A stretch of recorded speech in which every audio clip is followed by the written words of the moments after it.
Hello friends.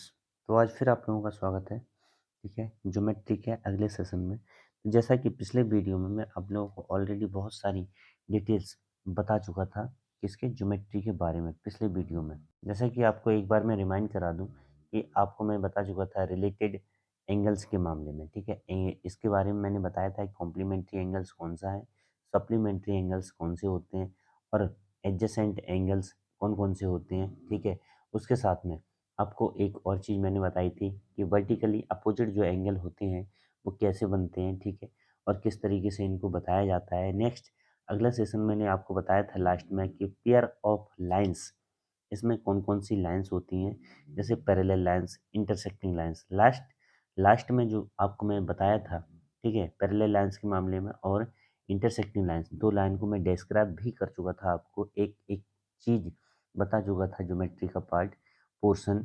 और इसमें last में जो बचा हुआ था वो था अपना ट्रांसवर्सल लाइंस के बारे में मैंने आपको डिटेल दी थी। तो आपको मैं ऑलरेडी बता चुका था क्या कि ट्रांसवर्सल लाइंस कौन कौन सी होती हैं और कैसे ये ड्रॉ होती हैं in one plane. Now next मैंने आपको बोला था कि ट्रांसवर्सल लाइंस में एंगल्स कौन कौन से बनते हैं, किस तरीके से बनते हैं, तो वो मैं आपको आज बताने वाला हूँ, डिस्क्राइब करने वाला हूँ दोस्तों। तो आप ध्यान से सुनिएगा, ठीक है। तो फ्रेंड्स देखिए, आज का अपना टॉपिक है ज्योमेट्री का। ये सेशन जो है इसमें angles made by transversal lines, जो ट्रांसवर्सल लाइंस हैं उनके द्वारा जो एंगल बनेगा उसके बारे में मैं आपको बताऊंगा। और ट्रांसवर्सल ऑफ पैरेलल लाइंस और पैरेलल लाइंस के बीच में जो एंगल्स बनेंगे उसके बारे में मैं आपको डिस्क्राइब करूंगा। इवन ये ट्रांसवर्सल ट्रांसवर्सल लाइंस जो है उसके बीच में कौन कौन से एंगल्स बनेंगे, राइट। ठीक है, तो उनको हमें जानना बहुत ज़रूरी है। इसलिए आप इसमें देख रहे होंगे, क्या देख रहे हैं कि इसमें there are two lines L and M, right. And in in a one plane, L और एम एक वन प्लेन में टू लाइंस हैं। और इसको एक T, T is a straight line which intersect at two point. First L को ये एक पॉइंट पे कट कर रही है और एम को भी एक पॉइंट पे कट कर रही है। चलिए हम इनको नाम दे देते हैं, ये पी है, ये क्यू है। ओके, चलिए अब हम ये आपको एक चीज़ बता दूं इसमें कि जो टू लाइंस होती हैं वन प्लेन में, जो एक ट्रांसवर्सल लाइन रहती है स्ट्रेट लाइन, वो इंटरसेक्ट करती है अगर, तो if one straight line which intersect of two parallel और non parallel lines in one plane, अगर कोई इंटरसेक्ट लाइन दो लाइन को, ठीक है, एक प्लेन के अंदर अगर वो पैरेलल है या नॉन पैरेलल हो, कैसी भी हो, अगर उनको इंटरसेक्ट करती है तो उनके बीच में एट एट एंगल्स बनते हैं। कितने एंगल्स? एट, आठ एंगल्स जनरेट होते हैं। तो वो मैं आपको बताऊंगा कि कौन कौन से वो एंगल्स हैं जो एट एंगल्स ये पैरेलल और नॉन पैरेलल लाइंस के बीच में बनते हैं। ठीक है, चलिए अब इनके बीच में हम सबसे पहले एंगल्स देखते हैं कि कौन कौन से एंगल हैं। ठीक है, ये एक एंगल है, इसको मान लेते हैं हम वन। ठीक है, वन एंगल, इसको कौन सा, इसको नाम दे देते हैं टू। मतलब हर एक एंगल को अब हम नाम देना शुरू करते हैं। ठीक है, इसको मान लेते हैं तीन। ये जो एंगल यहाँ बन रहा है इसको मान लेते हैं चार, राइट। तो यहाँ पे कितने बन गए? वन इंटरसेक्ट पॉइंट के ऊपर चार एंगल बन गए। नाउ नीचे अगर हम बात करते हैं क्यू इंटरसेक्ट पॉइंट पे, तो यहाँ पे ये पाँच, छः, ठीक है, पाँच छः, एक दो तीन चार पाँच छः, इसके बाद यहाँ पे सात, सेवन, और ये एट, टोटल एट एंगल बन गए हैं, राइट। अब इनके बीच में सबसे पहले कौन सा एंगल बनता है, उसके बाद पूरे के पूरे एट एंगल्स बताऊंगा कौन कौन से एंगल बन रहे हैं और कौन कौन से हैं इसके रिलेशन में फिगर के साथ। तो आपको बहुत ही अच्छे से समझते जाना है। देखिए इसमें एक वर्ड ऑलरेडी मैं आपको बता चुका था, इंटीरियर और एक्सटीरियर। ठीक है, तो इंटीरियर का मतलब होता है अंदर। तो ये जो एंगल है पैरेलल, ये जो लाइंस हैं नॉन पैरेलल लाइंस हैं, ठीक है, इनके अंदर का जो पोर्शन होगा वो इंटीरियर होगा, इनके बाहर का जो पोर्शन होगा वो एक्सटीरियर होगा, राइट। तो देखिए सबसे पहले जो एंगल अगर मैं बात करूँ तो सबसे पहले एंगल बनेगा एक्सटीरियर एंगल। कौन सा? एक्सटीरियर। तो एक्सटीरियर में आप देख रहे हो बाहर जो अंदर का पोर्शन है उसके बाहर, जैसे मान लो पी और क्यू तो पॉइंट है कि नहीं, तो ये इंटीरियर है क्योंकि ये कॉमन आर्म हो गई अंदर की। तो जिनको ये पी क्यू आर्म जो है, ठीक है, इसके ऊपर जो एंगल नहीं बनते हैं तो वो एक्सटीरियर, और इसके साथ में जो बनते हैं इसके अंदर तो वो इंटीरियर एंगल होंगे। राइट। तो देखिए मैं बताता हूँ आपको एक्सटीरियर और इंटीरियर एंगल कौन कौन से हैं। देखिए एक्सटीरियर कौन सा है? जो बाहर की साइड हो। तो एक और दो, ये एंगल कौन सा है? एंगल 1, एंगल 2, और ये एक ये है, एक ये है। ठीक है। तो खूब पूरे के पूरे इस डायग्राम के अंदर जो transversal angle made by transversal, हमें यही निकालना है कि ट्रांसवर्सल लाइन खींचने के बाद जो एंगल्स हैं वो पूरे के पूरे एंगल्स हमें बताना है, डिस्क्राइब करना है किस किस टाइप के एंगल इसमें हैं। तो ये एक्सटीरियर एंगल 1 हो गया, 2 हो गया, और 7 और 8। तो ये जो एंगल है, ठीक है, ये एंगल एक्सटीरियर एंगल। अब अगर मैं बात करूँ इंटीरियर की, ठीक है, जिसको हिंदी में, अगर हिंदी में कोई हिंदी में बोलते हैं अंतः कोण, और ये इसको बोलते हैं बाह कोण। ठीक है, जो बाहर के साइड के हैं। इंटीरियर यानी अंतः कोण, अंदर के। ठीक है। तो अंदर के देखिए कौन कौन से हो गए? एंगल 3, एंगल 4, एंगल 5, एंगल 6 हो गए, 4। ये अंदर है। जो अपनी लाइंस हैं, नॉन पैरेलल लाइंस, उसके अंदर का पोर्शन इंटीरियर पार्ट कहलाएगा एंगल के अंदर का। तो ये दो एंगल जो बने हुए हैं, एंगल 3, एंगल 4, एंगल 5 और angle 6, these are the interior angles. Right. चलिए ये थर्ड जो पॉइंट है वो अल्टरनेट एंगल। तो अल्टरनेट एंगल कौन कौन से होंगे? ठीक है। अल्टरनेट एंगल देखिए जो एक दूसरे के अल्टरनेट होंगे। तो अल्टरनेट में कौन कौन से हैं? सबसे पहले इसमें दो पोर्शन है, एक तो इंटीरियर है, ठीक है, सेकंड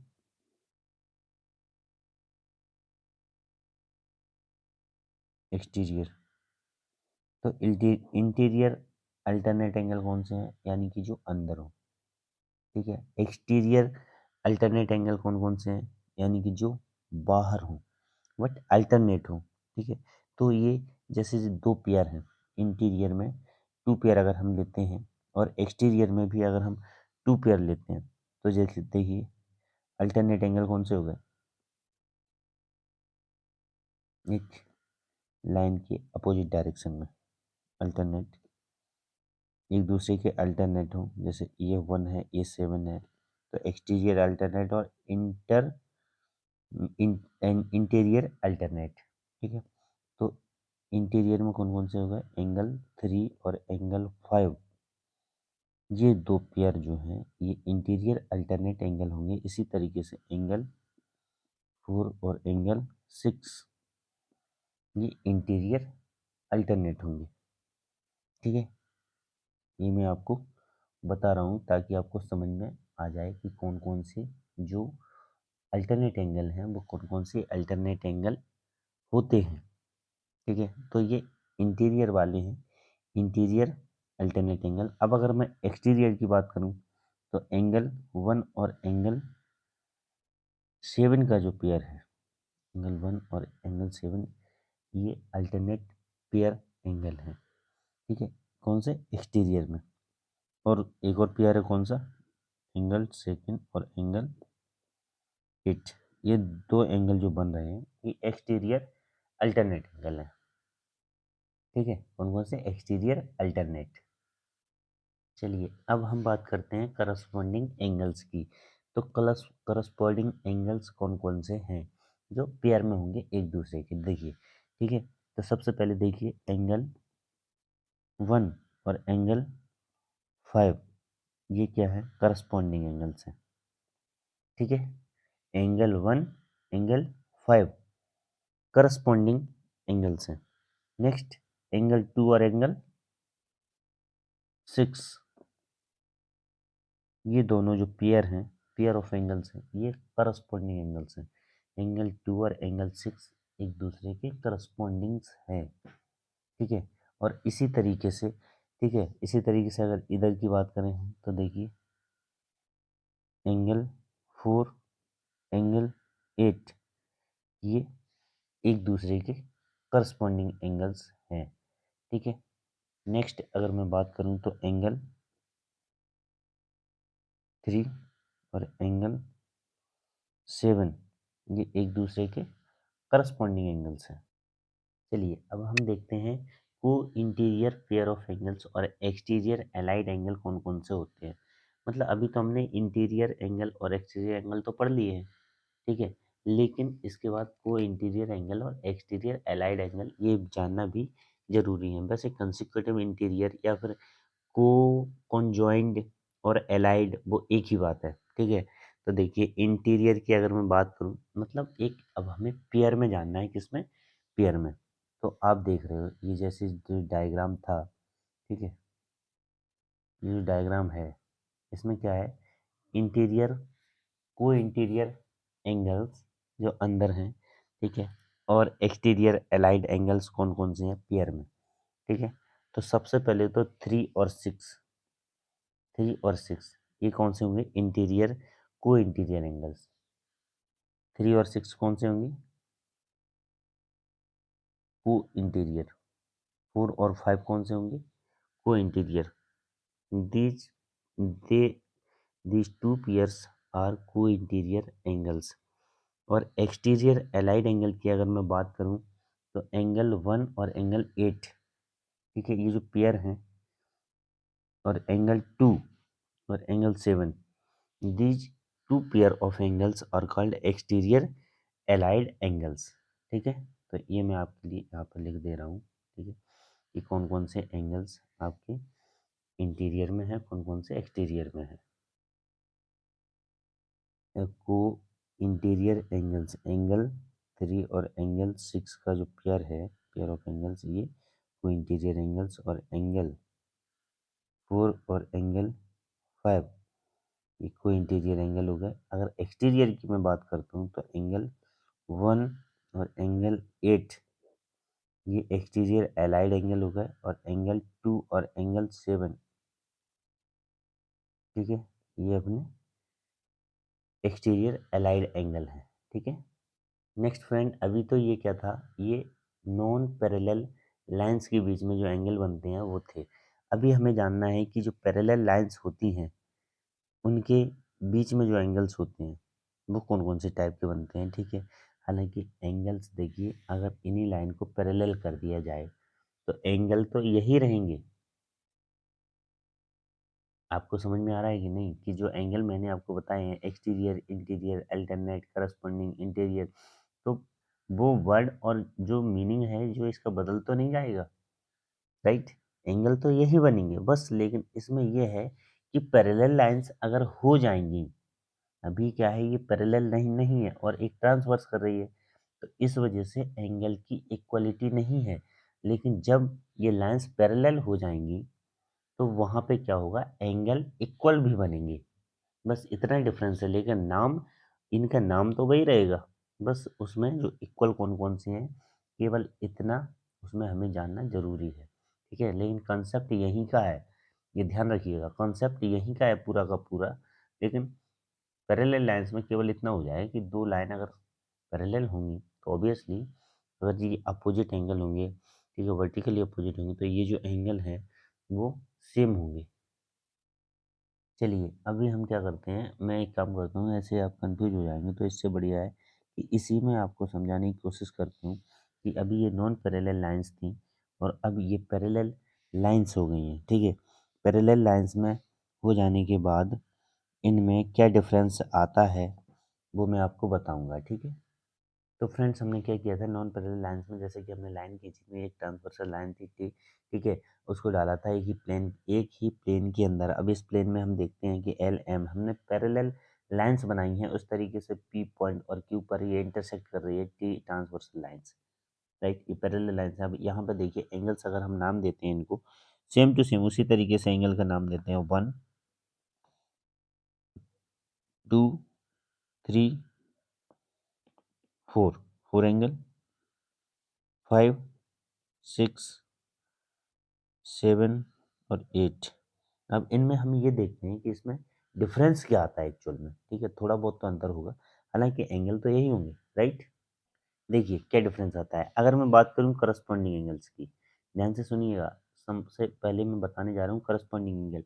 जैसे कि एंगल 5 है और एंगल 1 है, तो एंगल 1 और एंगल 5 करस्पॉन्डिंग एंगल्स हैं। तो इसमें क्या होता है, जब भी पैरेलल लाइंस होती हैं तो यहाँ पे करस्पॉन्डिंग एंगल्स इक्वल हो जाते हैं। ठीक है, तो एंगल 1 जो है इक्वल टू एंगल 5 होगा। आया समझ में आपको? यही करस्पॉन्डिंग पेयर ऑफ एंगल्स में चेंजेस होगा जब पैरेलल लाइंस होंगी तब। जब पैरेलल लाइंस इंटरसेक्ट की जाएगी उस समय corresponding angles are equal. Property है ये जो मैं आपको बता रहा हूँ, ध्यान से समझिएगा।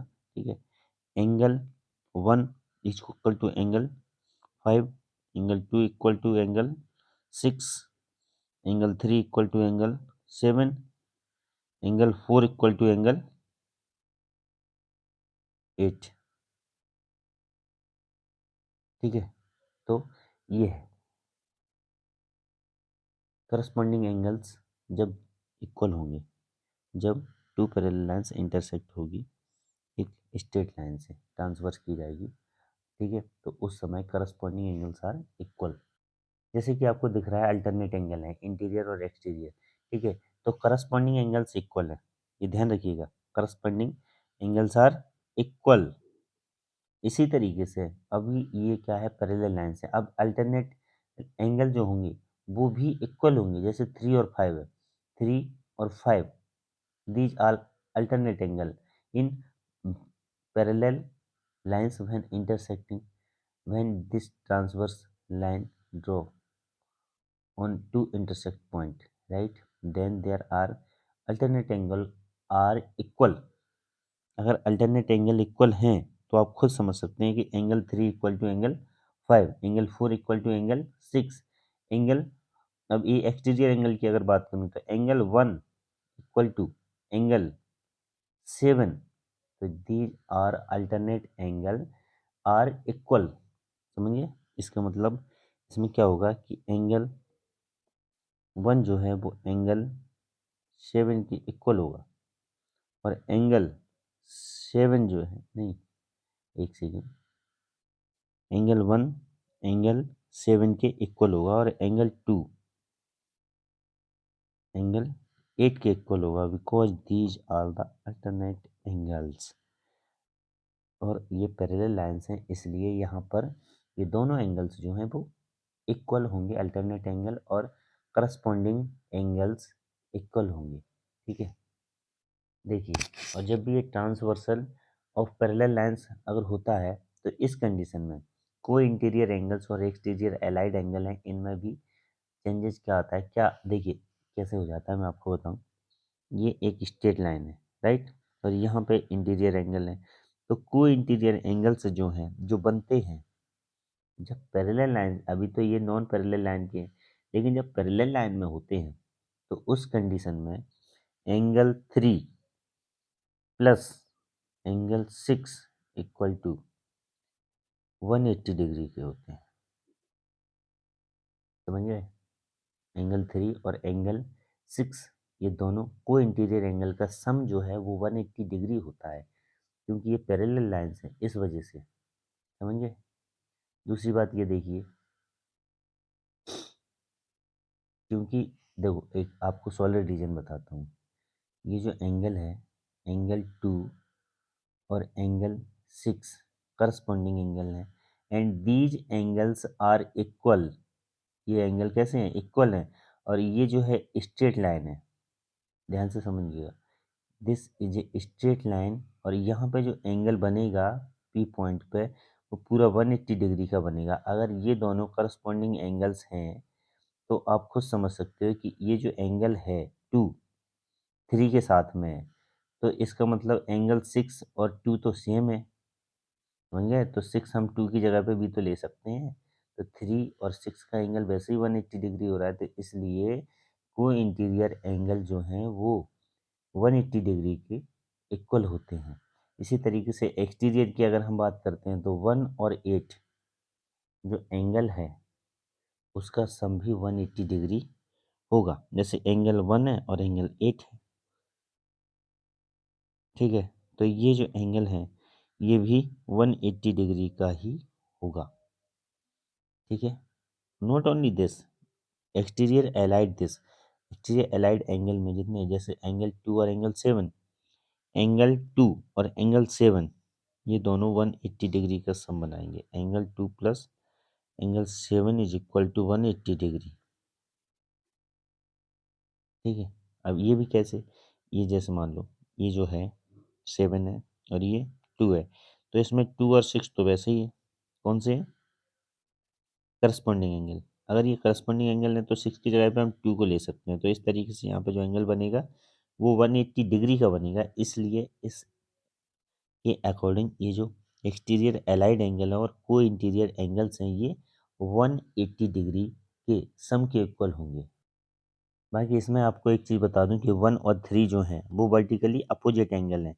1 और 3 इसलिए ये दोनों इक्वल होंगे। 2 और 4 वर्टिकली अपोजिट एंगल हैं इसलिए एंगल इक्वल होंगे। 5 और 7 वर्टिकली अपोजिट एंगल हैं। 6 और 8 ये दोनों वर्टिकली अपोजिट एंगल हैं इसलिए ये इक्वल होंगे, ठीक है। Thank you. तो दोस्तों ये आपको बहुत सारी चीज़ें इसमें समझ में आ गई होंगी, राइट। अभी ये ज्योमेट्री का सेक्शन मैंने आपको पूरा कंप्लीट समझा दिया है।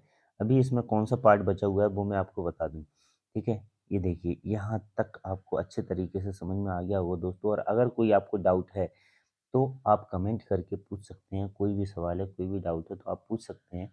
और अगले नेक्स्ट वीडियो में आप लोगों को बताऊंगा कि ट्राइंगल कितने टाइप के होते हैं और ट्राइंगल जैसे एंगल के बेसिस पे, नंबर फर्स्ट एंगल के बेसिस पे, ट्राइंगल का टाइप और साइड के आधार पर ट्राइंगल के टाइप मैं आप लोगों को डिस्क्राइब करूंगा, ठीक है। Thank you.